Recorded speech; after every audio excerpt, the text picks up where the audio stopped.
Hi ಎಲ್ರಿಗೂ ನಮಸ್ಕಾರ. ನೀವು ನೋಡ್ತಾ ಇದ್ದೀರಾ ಸ್ಪೀಡ್ ಪ್ಲಸ್ ಕರ್ನಾಟಕ. ನಾನು ನಿಮ್ಮ ಮಂಜು ಗೌಡ. ಕೆಲವೊಂದು ವ್ಯಕ್ತಿಗಳು ಎಲ್ಲ ಕಾಲದಲ್ಲೂ, ಎಲ್ಲ ಸಮಯದಲ್ಲೂ, ಎಲ್ಲ ಜಾಗದಲ್ಲೂ ಸಿಗಲ್ಲ. ಇವತ್ತು ಈ ಸ್ವಾರ್ಥ ತುಂಬಿರೋ ಪ್ರಪಂಚದಲ್ಲಿ ನಿಸ್ವಾರ್ಥ ಸೇವೆ ಮಾಡ್ತಾರೆ ಅಂತ ಅಂದರೆ ಆ ತರಹದ ವ್ಯಕ್ತಿಗಳನ್ನ ಇವತ್ತು ಬೂದು ಕನ್ನಡಿ ಹಾಕೊಂಡು ಹುಡುಕ್ಬೇಕು. ಆದರೆ ಅವಾಗವಾಗ ಅಲ್ಲೊಂದು ಇಲ್ಲೊಂದು ಈ ತರಹ ಯಾವುದೇ ಸ್ವಾರ್ಥ ಇಲ್ಲದೆ ನಿಸ್ವಾರ್ಥ ಸೇವೆಯನ್ನು ಮಾಡುವಂತಹ ವ್ಯಕ್ತಿಗಳು ನಮ್ಮ ಕಣ್ಣಿಗೆ ಬೀಳ್ತಾ ಇರ್ತಾರೆ. ಈ ಹಿಂದೆ ನಾವೊಂದು ಕತೆ ಕೇಳಿದ್ವಿ, ಒಂದು ಸ್ಟೋರಿ ಕೇಳಿದ್ವಿ. ಅದು ತುಂಬ ಇನ್ಸ್ಪೈರ್ ಮಾಡುವಂಥ ಸ್ಟೋರಿ. ಬಿಹಾರದ ಒಬ್ಬ ವ್ಯಕ್ತಿದು ದಶರಥ್ ಮಾಂಜಿ ಅಂತ ಆ ವ್ಯಕ್ತಿಯ ಹೆಸರು. ಆ ವ್ಯಕ್ತಿ ತನ್ನ ಹೆಂಡತಿ ನೀರನ್ನು ತರೋದಕ್ಕೆ ಹೋದಾಗ ಬೆಟ್ಟದಿಂದ ಕಾಲು ಜಾರಿ ಬಿದ್ದು ಆ ಗಾಯಗಳನ್ನು ಸುಧಾರಿಸ್ಕೊಳ್ಳೋದಕ್ಕೆ ಆಗ್ದಲೇ ಸಾವನ್ನಪ್ಪಿರ್ತಾಳೆ.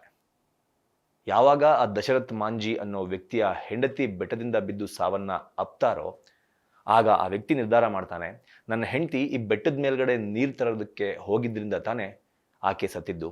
ಈ ತರಹದ ಕಷ್ಟನ ಇನ್ಯಾರು ಈ ಊರಲ್ಲಿ ಪಡಬಾರ್ದು ಅನ್ನೋ ಕಾರಣಕ್ಕೆ ಒಂದು ದೊಡ್ಡ ಬೆಟ್ಟವನ್ನೇ ಕಡಿದು ಆ ಊರಿಗೆ ದಾರಿ ಮಾಡಿಕೊಡೋದಕ್ಕೆ ಮುಂದಾಗ್ತಾನೆ. ಆರಂಭದಲ್ಲಿ ಈ ವ್ಯಕ್ತಿಗೆ ಊರಿನ ಜನ ಹುಚ್ಚ ಅಂತಾರೆ, ತಿಕ್ಲ ಅಂತಾರೆ, ನಿನಗೇನು ಮಾಡೋದಕ್ಕೆ ಬೇರೆ ಕೆಲಸ ಇಲ್ವಾ ಅಂತಾರೆ, ಈ ಕೆಲಸ ನಿನ್ನ ಕೈಲಿ ಆಗೋದಿಲ್ಲ ಅಂತ ಅವನನ್ನು ಹೀಯಾಳಿಸ್ತಾರೆ. ಆದರೆ ಇಷ್ಟೆಲ್ಲ ಮಾಡಿದ್ದ ಅದೇ ಊರಿನ ಜನ ಹೋಗ್ತಾ ಆ ದಶರಥ್ ಮಾಂಜಿ ಎಂಬುವನ ಕಮಿಟ್ಮೆಂಟನ್ನು ನೋಡಿ ಆತನಿಗೆ ಹೆಲ್ಪ್ ಮಾಡೋದಕ್ಕೆ ಶುರು ಮಾಡ್ತಾರೆ. ಅಂದರೆ ಆ ಬೆಟ್ಟವನ್ನು ಅಗೆದು ಆ ಊರಿಗೆ ಏನು ದಾರಿ ಮಾಡಿಕೊಡ್ತೀನಿ ಅಂತ ಆ ಮನುಷ್ಯ ಹೊರಟಿದ್ದ, ಅಂದರೆ ಆ ಬೆಟ್ಟದಿಂದ ಇನ್ನೊಂದು ಊರಿಗೆ ಹೋಗೋದಕ್ಕೆ ಅಥವಾ ಆಸ್ಪತ್ರೆಗೆ ಹೋಗೋದಕ್ಕೆ, ಯಾವುದೇ ಕೆಲಸಗಳಿಗೆ ಹೋಗೋದಕ್ಕೆ 55 ಕಿಲೋಮೀಟರ್ ಸುತ್ತಾಡ್ಕೊಂಡು ಬರಬೇಕಾಗಿತ್ತು. ಆದರೆ ದಶರಥ್ ಮಾಂಜಿ ಅನ್ನೋ ಈ ವ್ಯಕ್ತಿ ತೆಗೆದುಕೊಂಡ ನಿರ್ಧಾರದಿಂದ ಆ 55 ಕಿಲೋಮೀಟರ್ ದೂರ ಕೇವಲ 15 ಕಿಲೋಮೀಟರ್ ದೂರ ಆಯಿತು. ಏನು ಆ ಬೆಟ್ಟವನ್ನು ಕೊರೆಯುವ ಕೆಲಸವನ್ನು ತೆಗೆದುಕೊಂಡಿದ್ದ ದಶರಥ್ ಮಾಂಜಿ ಅನ್ನೋ ವ್ಯಕ್ತಿ ಅದರಲ್ಲಿ ಸಫಲನಾಗಿ ಇವತ್ತಿಗೂ ಕೂಡ ಆ ದಾರಿ ಬಿಹಾರದಲ್ಲಿ ಇದೆ. ಇದನ್ನು ಗುರುತಿಸಿದಂತಹ ಬಿಹಾರದ ಸರ್ಕಾರ ಆತನಿಗೆ ಗೌರವಿಸಿ ಸನ್ಮಾನವನ್ನು ಕೂಡ ಮಾಡಿದರು. ಆತನ ಹೆಸರಿನಲ್ಲಿ ಸಿನಿಮಾ ಕೂಡ ಬಂತು, ಅದು ಸಕ್ಸಸ್ ಕೂಡ ಆಯಿತು. ಈಗ ಅಂತಹದ್ದೇ ಒಂದು ಸ್ಟೋರಿ ಕರ್ನಾಟಕದ ಶಿರಸಿಯಲ್ಲಿ ನಡೆದಿದೆ. ಆದರೆ ಈ ಸಲ ಆಧುನಿಕ ಭಗೀರಥ ಅಂತ ಏನು ದಶರಥ್ ಮಾಂಜಿ ಹೆಸರು ತಗೊಂಡಿದ್ರೋ, ಆಧುನಿಕ ಭಗೀರಥಿ ಅಂತ ಹೆಸರನ್ನು ತಗೊಳ್ಳುವಷ್ಟರ ಮಟ್ಟಕ್ಕೆ ಒಂದು ಕೆಲಸಕ್ಕೆ ಕೈ ಹಾಕಿದ್ದಾರೆ. ಏನಪ್ಪ ಅಂತ ಹೇಳಿದ್ರೆ, ಶಿರಸಿಯ ಗಣೇಶ್ ನಗರ ಅನ್ನೋ ಒಂದು ಊರಿನಲ್ಲಿ ಒಂದು ಅಂಗನವಾಡಿ ಇದೆ. ಆ ಅಂಗನವಾಡಿಯ ಮಕ್ಕಳಿಗೆ ಕುಡಿಯೋದಕ್ಕೆ ನೀರಿಲ್ಲ ಅನ್ನೋದು ಈ ಗೌರಿ ನಾಯಕ್, ಅದೇ ಗ್ರಾಮದಲ್ಲಿ ವಾಸಿಸ್ತಾ ಇರುವಂತಹ ಗೌರಿ ನಾಯಕ್ ಅನ್ನೋರಿಗೆ ಗೊತ್ತಾಗತ್ತೆ. ಬೇಸಿಗೆಗಾಲ ಬೇರೆ, ಗ್ರಾಮ ಪಂಚಾಯತಿನವರು 2 ದಿನಕ್ಕೆ ಒಮ್ಮೆ ನೀರನ್ನು ಕೊಡ್ತೀವಿ ಅಂತ ಹೇಳಿರ್ತಾರೆ. ಅದು ಕೂಡ ಸರಿಯಾದ ಸಮಯಕ್ಕೆ ಕುಡಿಯೋ ನೀರು ಬರ್ತಾ ಇರಲ್ಲ. ಅಂಗನವಾಡಿ ಮಕ್ಕಳಿಗೆ ಕುಡಿಯೋದಕ್ಕೆ ನೀರು ಬೇಕಾಗುತ್ತೆ. ಅಂಗನವಾಡಿ ಮಕ್ಕಳಂದರೆ ಗೊತ್ತಿರುತ್ತೆ, ಅಲ್ಲಿ ಅಡುಗೆ ಕೂಡ ಮಾಡಲಾಗುತ್ತೆ, ಮೊಟ್ಟೆ ಕೂಡ ಬೇಯಿಸಲಾಗುತ್ತೆ. ಅಲ್ಲಿನ ಮಕ್ಕಳಿಗೆ ಕುಡಿಯೋದಕ್ಕೆ ನೀರು ಕೂಡ ಬೇಕಾಗುತ್ತೆ. ಅಲ್ಲಿ ಒಬ್ಬರು ಟೀಚರ್ ಇರ್ತಾರೆ, ಇನ್ನೊಬ್ಬರು ಸಹಾಯಕಿ ಇರ್ತಾರೆ. ಅವರು 2 ಕಿಲೋಮೀಟರ್ ದೂರ ಹೋಗಿ ತೆಗೆದುಕೊಂಡು ವಾಪಸ್ ಬರೋವರೆಗೂ ಆ ಮಕ್ಕಳನ್ನು ನೋಡ್ಕೊಳ್ಳೋದು ಕಷ್ಟ ಆಗುತ್ತೆ ಅನ್ನೋ ಕಾರಣಕ್ಕೆ ಈ ಮಹಿಳೆ, ಗೌರಿ ನಾಯಕ್ ಅನ್ನೋ ಮಹಿಳೆ, ಅಂಗನವಾಡಿಯ ಪಕ್ಕದಲ್ಲೇ ಒಂದು ಬಾವಿಯನ್ನು ತೋಡೋದಕ್ಕೆ ನಿರ್ಧಾರ ಮಾಡ್ತಾರೆ. ಈಗ ಆಲ್ರೆಡಿ ಬಾವಿಯನ್ನು ತೋಡುವ ಕೆಲಸ ಆರಂಭ ಆಗಿದ್ದು 10 ಅಡಿಗಿಂತ ಹೆಚ್ಚಿನ ಆಳವನ್ನು ಈಗ ಆಲ್ರೆಡಿ ಕೊರೆದಿದ್ದಾರೆ ಗೌರಿ ನಾಯಕ್ ಅವರು.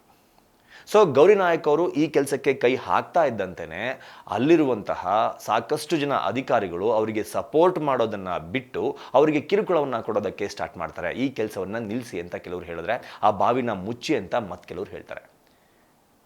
ಅಂಗನವಾಡಿಗೆ ಬೇಕಾದಂತಹ ಕುಡಿಯೋ ನೀರನ್ನು ಒದಗಿಸುವ ಕೆಲಸವನ್ನು ಸರ್ಕಾರ ಅಥವಾ ಸ್ಥಳೀಯ ಅಧಿಕಾರಿಗಳು, ತಾಲೂಕು ಆಡಳಿತ ಮಂಡಳಿ ಅಥವಾ ಜಿಲ್ಲಾ ಆಡಳಿತ ಮಂಡಳಿ ಮಾಡಿದ್ದಿದ್ರೆ ಇವತ್ತು ಆ ಸ್ಥಳೀಯವಾಗಿ ವಾಸವಾಗಿರುವಂತಹ ಗೌರಿ ನಾಯಕ್ ಅವರು ಯಾಕೆ ಇಷ್ಟೊಂದು ತಲೆ ಕೆಡಿಸ್ಕೋಬೇಕಾಗಿತ್ತು ಅಂಗನವಾಡಿ ಮಕ್ಕಳಿಗೋಸ್ಕರ?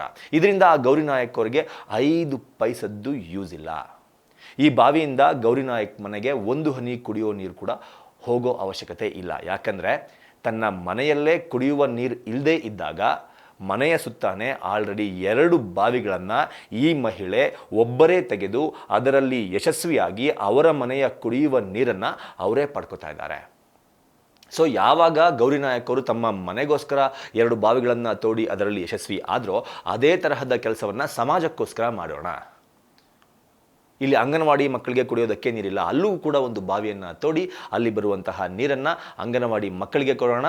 ಆ್ಯಂಡ್ ಆ ಬಾವಿಯ ಸುತ್ತಮುತ್ತ ವಾಸ ಮಾಡ್ತಾ ಇರುವಂತಹ ಎಷ್ಟೋ ಜನ ಗ್ರಾಮಸ್ಥರಿಗೂ ಕೂಡ ಇದು ಹೆಲ್ಪ್ ಆಗುತ್ತೆ ಅನ್ನೋ ಕಾರಣಕ್ಕೋಸ್ಕರ ಗೌರಿ ನಾಯಕ್ ಅನ್ನೋ ಈ ಮಹಿಳೆ ಈ ಒಂದು ಅದ್ಭುತವಾದ ಸಾಹಸಕ್ಕೆ ಕೈ ಹಾಕಿದ್ದಾರೆ. ದಯಮಾಡಿ ನಾನು ಅಲ್ಲಿನ ಅಧಿಕಾರಿಗಳಿಗೆ, ಅಲ್ಲಿನ ಜಿಲ್ಲಾಡಳಿತಕ್ಕೆ, ಸರ್ಕಾರಕ್ಕೆ ಕೇಳೋದು ಏನಪ್ಪ ಅಂತ ಹೇಳಿದ್ರೆ, ನಿಮ್ಗಳ ಕೈನಲ್ಲಿ ಇದನ್ನು ಗುರುತಿಸಿ ಆ ಸಮಸ್ಯೆಗೆ ಪರಿಹಾರ ಕೊಡಿಸೋದಕ್ಕೆ ನಿಮ್ಗಳ ಕೈಯಲ್ಲಿ ನಿಮ್ಮ ಯೋಗ್ಯತೆಗೆ ಆಗಿಲ್ಲ.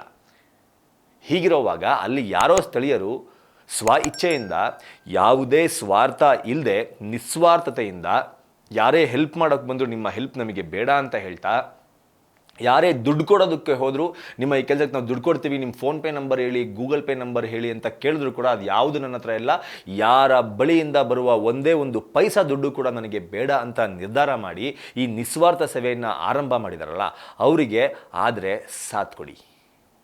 ಇಲ್ಲ ಅಂದರೆ ಇದ್ಬಿಡಿ.